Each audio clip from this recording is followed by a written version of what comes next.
பேசினார்கள். பேசுவாங்கல்ல, நான் என்ன செய்வேன்? குழந்தை இல்லாமல் செய்தது எந்தவரா? நல்லா உணிவராகணும். நான் என்ன செய்வேன் இறைவா? யாருக்கு நான் தீங்கு செய்தேன்? எவருடைய நான் கருத்தேன் இறைவா?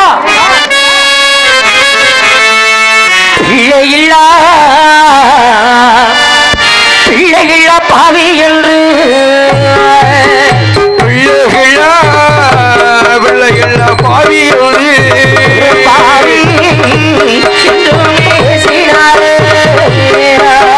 பெருமாவி விரும்பவி ஏசினாரே.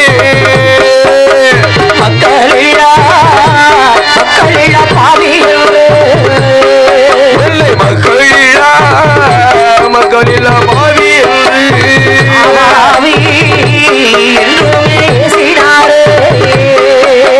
மாவாவி மாவாவி ஏசினாரே.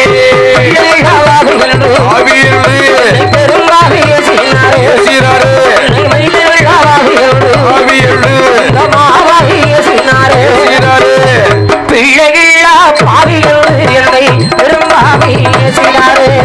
மக்களில்லா பாவி என்று என்னை மாவாவி பேசினாரே. பிள்ளை இல்லாதவன் பிட்டுக்கு சமம், மக்கள் இல்லாதவன் இந்த மண்ணுக்கு சமம் என்று உண்மை. என்னுடைய நாட்டு மக்களை என்னை கேவலப்படுத்தி பேசினார்கள். சரி, நமக்கு தானே, நம் நாட்டு மக்கள் தானே நம்ம ஏசினாலும் இன்றிருந்தாலும் என்றாலும் நமக்கு குழந்தை செல்லும் நிலைக்கத்தான் போகிறது. இவர்கள் முகத்திலெல்லாம் கறி பூசத்தான் போகிறேன் என்று நினைத்துக் கொண்டிருந்தேன். இது என்ன ஒரு காரணமாக இருக்கு என்பதை தெரிந்து கொள்வதற்காக அரண்மனை ஜோசியர் வரவழைத்தேன். சரி, என்னுடைய ஜாதகத்தையும் என் மனைவியாருடைய ஜாதகத்தை நினைத்து பார்க்க சொன்னேன். சரி, புத்திரபாக்கிய செல்லும் கிடைக்குமா என்று அறிந்து பார்க்க சொன்னேன். அதற்கு அவர் தெரிவித்தார், ஐயனே உங்களுக்கு புத்திரபாக்கிய செல்லும் இருக்கும், ஆனால் கூடவே ஒரு பச்சை தோஷமும் உள்ளது என்று தெரிவித்து விட்டார். அந்த பச்சை தோஷம் நீங்க வேண்டும் என்றால் நான் ஏதேனும் பரிகாரம் செய்ய வேண்டுமா என்று கேட்டேன். அதற்கு தெரிவித்தார், ஐயனே தாங்களே சாதம் சமைத்து பறக்கும் பறவைகளுக்கும் குருவிகளுக்கும் அந்த சாதம் இட வேண்டும். தாங்கள் எடுக்கக்கூடிய சாதத்தை அந்த குருவிகள் எடுத்து விட்டதென்றால் உங்களுடைய தோஷம் நீங்கிவிடும், உங்களுக்கு புத்திரமாக்கி செல்லும் இருக்கும் என்று தெரிவித்தார். அவர் சொன்னது பிரகாரமே புறப்பட்டேன். சாதம் சமைப்பதற்காக புறப்பட்டேன். அந்த ஹரிராமக்காரனை எண்ணி எப்படி நான் சாதம் சமைத்தது தெரியுமா?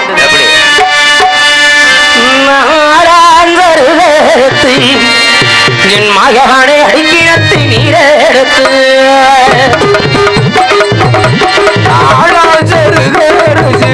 என்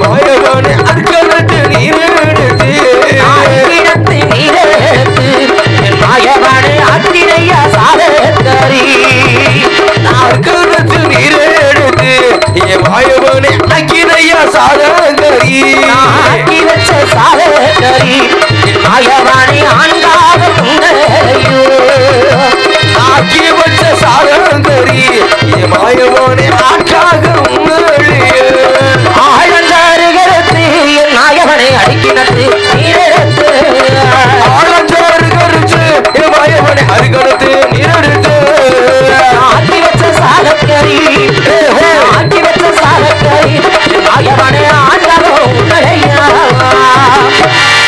ஆனா ஜருகருத்து அடுக்கினத்து நீர் எடுத்து வந்து பொங்கி வச்சே சாதத்திரை இதற்காக பறக்கும் ஆண்காக உண்ண வேண்டும், நமக்கு ஆண் பிள்ளையாவது பிறக்க வேண்டும் என்பதற்காக. ஆனால் ஒரு ஆண் பிள்ளை இல்லாத வைக்கின்ற சாதத்தை தான் எப்படி எடுத்து தங்க முடியும் என்று கேவலம் ஒரு ஆண்காக கூட என்னை கேவலமாக நினைத்து விட்டதையா. எப்படி இருந்தால் நான் விடவில்லை, மறுபடியும் சாதம் சமைத்தேன். எப்படி என்றால் நான் பூங்காசருத்தி என் மாயவாடு புதுக்கிடத்தை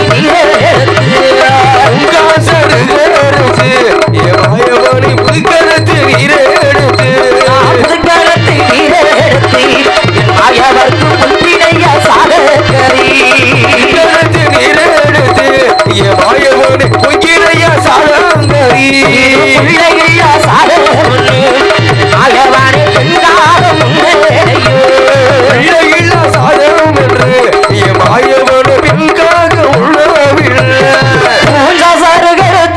என் மாயவனை பொறுக்கிடத்து நீரெடுத்து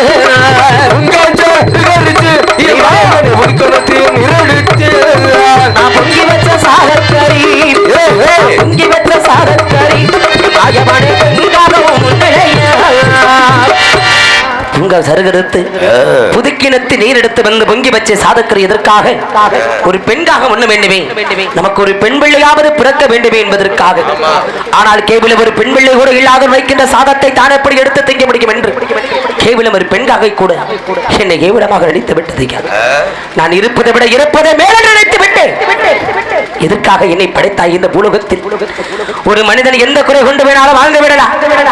குழந்தை இல்லாதவர் குறை கொண்டு வாழ்ந்தான், அவனுக்கு இதுதான் ஒரு கதி என்று உணர்த்தி விட்டான் அந்த ஆண்டவன். கேவலமாக நாட்டு மக்கள் பேசுகிறார்கள், இனத்தார்கள் பேசுகிறார்கள். எதற்காக வாழ வேண்டும்? எதற்காக நான் வாழ வேண்டும்? இறைவா, அன்னம் என்று வந்தவர்கள் அடித்து விரட்டினேடா, தண்ணீர் என்று வந்தவர்களை தள்ளி விட்டேடா. இந்த குறையா நான் செய்தேன்? எவர் குறையை நான் கெடுத்தேன்? எனக்கு ஏனையா, எனக்கு ஏனைக்கு போல வருவது தண்டனை. இறைவா, நினைப்பதெல்லாம் நடந்து விட்டால் தெய்வம் ஏதுமில்லை. நடந்ததையே நினைத்திருந்தால் அமைதி என்று